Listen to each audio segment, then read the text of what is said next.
श्रीमद्रामायणे वाल्मीकीये आदिकाव्ये युद्धकाण्डे 32 सर्गः। सा सीता तच्छिरो दृष्ट्वा तच्चकार्मुकमुत्तमम् सुग्रीवप्रतिसंसर्गम् आख्यातञ्च हनूमता।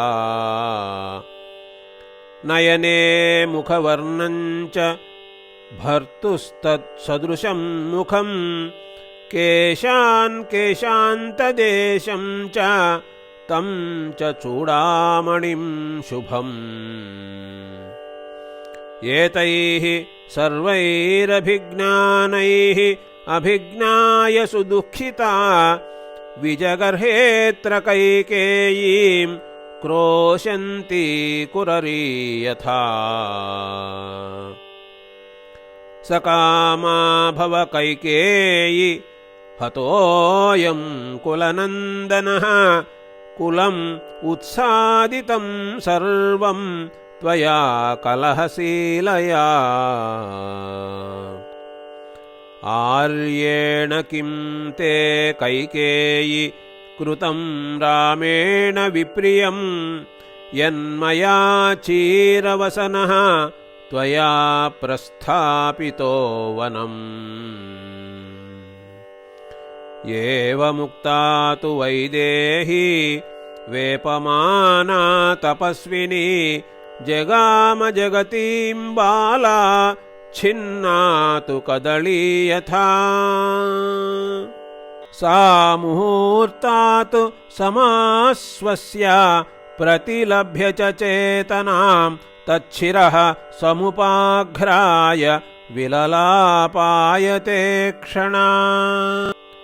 आहतास्मि महाबाहो वीरौ व्रतमनुव्रता इमां ते पश्चिमावस्थां गतास्मि विधवा कृता। प्रथमं मरणं नार्या भर्तुर्वैगुण्यमुच्यते सुवृत्तसाधुवृत्तायाः संवृत्तस्त्वं ममाग्रतः। दुःखाद्दुःखं प्रपन्नायाः मग्नायाः शोकसागरे यो हि माम् उद्यतस्त्रातुं सोऽपि त्वं विनिपातितः। सा श्वश्रूर्मम कौसल्या त्वया पुत्रेण राघव वत्सेनेव यथा धेनुः विवत्सा वत्सला कृता। आदिष्टं दीर्घमायुस्ते यैरचिन्त्य पराक्रमा अनृतं वचनं तेषाम् अल्पायुरसि राघव। अथवा नश्यति प्रज्ञा प्राज्ञस्यापि सतस्तव पचत्येनं यथा कालः भूतानां प्रभवो ह्ययम्। अदृष्टं मृत्युमापन्नः कस्मात् त्वं नयशास्त्रवितो व्यसनानाम् उपायज्ञः कुशलो ह्यसि वर्जने। तथा त्वं सम्परिष्वज्य रौद्रयातिनुशंसया कालरात्र्या ममाच्छिद्य हृतः कमललोचना। उपसेषे महाबाहो मां विहाय तपस्विनीं प्रियामिव समाश्लिष्य पृथिवीं पुरुषर्षभा। अर्चितं सततं यत्तत् गन्धमाल्यैर्मया तव इदं ते मत्प्रियं वीरा धनुः काञ्चनभूषणम्।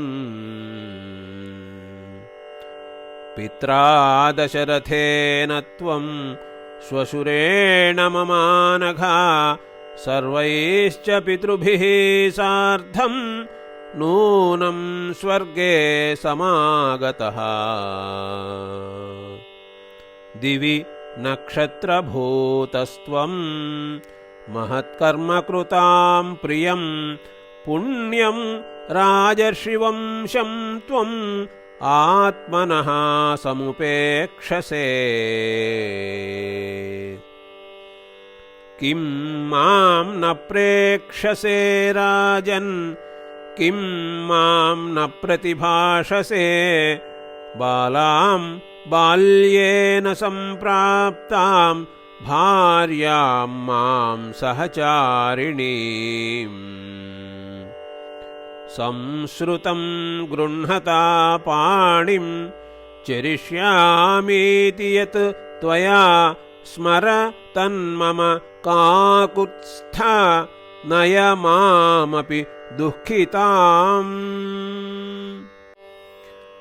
कस्मान्माम् अपहाय त्वं गतो गतिमतां वरा अस्माल्लोकादमुं लोकं त्यक्त्वा मामपि दुःखिताम्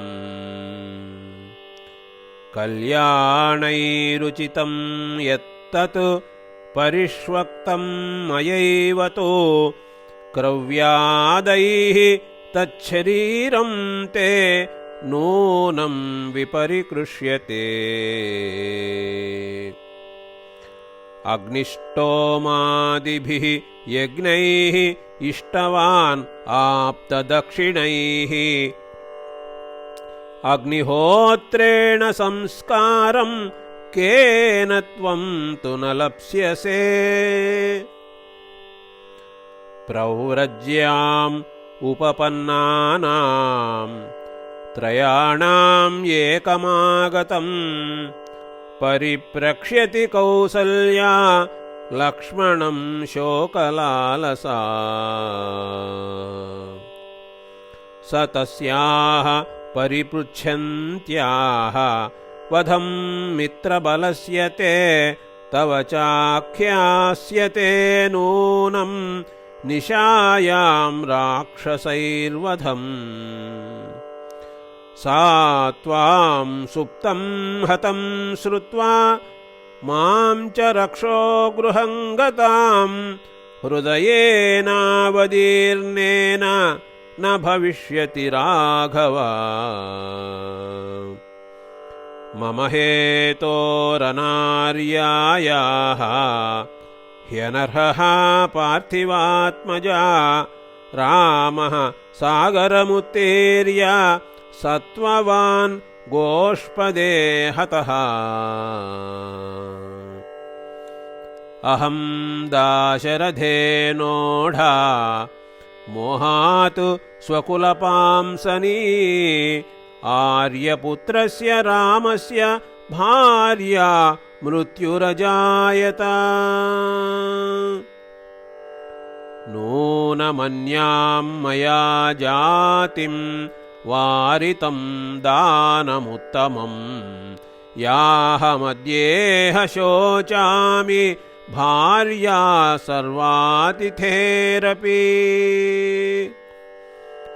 साधुपातय मां क्षिप्रं रामस्योपरि रावण समानय पतिं पत्न्या कुरु कल्याणमुत्तमम्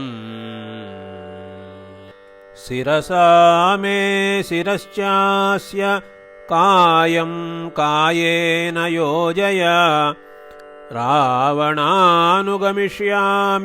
गतिं भर्तुर्महात्मनः मुहूर्तमपि नेच्छामि जीवितुं पापजीविता श्रुतं मया वेदविदां ब्राह्मणानां पितुर्गृहे यासां स्त्रीणां प्रियो भर्ता तासां लोका महोदयाः क्षमा यस्मिन् दमस्त्यागः सत्यं धर्मः कृतज्ञता अहिंसा चैव भूतानां तमृते का गतिर्मम इति सा दुःखसन्तप्ता विललापायते क्षणा भर्तुः शिरोधनुस्तत्र समीक्ष्य च पुनः पुनः एवं लालप्यमानायां सीतायां तत्र राक्षसः अभिचक्राम भर्तारम् अनीकस्थः कृताञ्जलिः विजयस्वार्यपुत्रेति सोऽभिवाद्य प्रसाद्य च न्यवेदयदनुप्राप्तं प्रहस्तं वाहिनीपतिम् अमात्यैः सहितैः सर्वैः प्रहस्तः समुपस्थितः तेन दर्शनकामेन वयं प्रस्थापिताः प्रभो नूनमस्ति महाराज राजभावात् क्षमान्वितं किञ्चिदात्यैकं कार्यं तेषां त्वं दर्शनं कुरु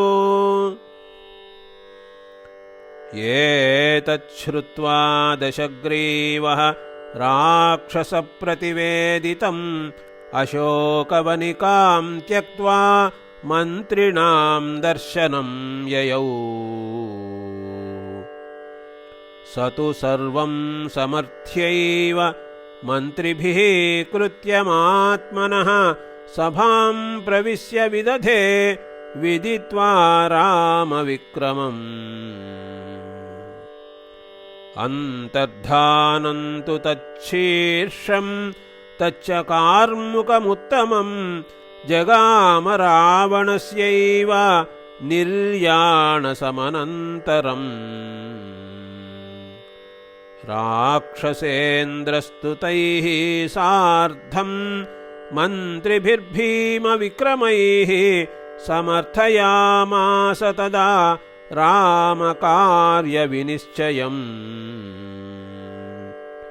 अविदूरस्थितान् सर्वान् बलाध्यक्षान् हितैषिणः अब्रवीत् कालसदृशः रावणो राक्षसाधिपः शीघ्रं भेरीनिनादेन स्फुटकोणाहतेन मे समानयध्वं सैन्यानि वक्तव्यं च न कारणम् ततस्तथेति प्रतिगृह्य तद्वचः बलाधिपास्ते महदात्मनो बलम् समानयंश्चैव समागमञ्च ते न्यवेदयन् भर्तरि युद्धकाङ्क्षिणी इति आर्षे श्रीमद्रामायणे वाल्मीकीये आदिकाव्ये युद्धकाण्डे 32 सर्गः।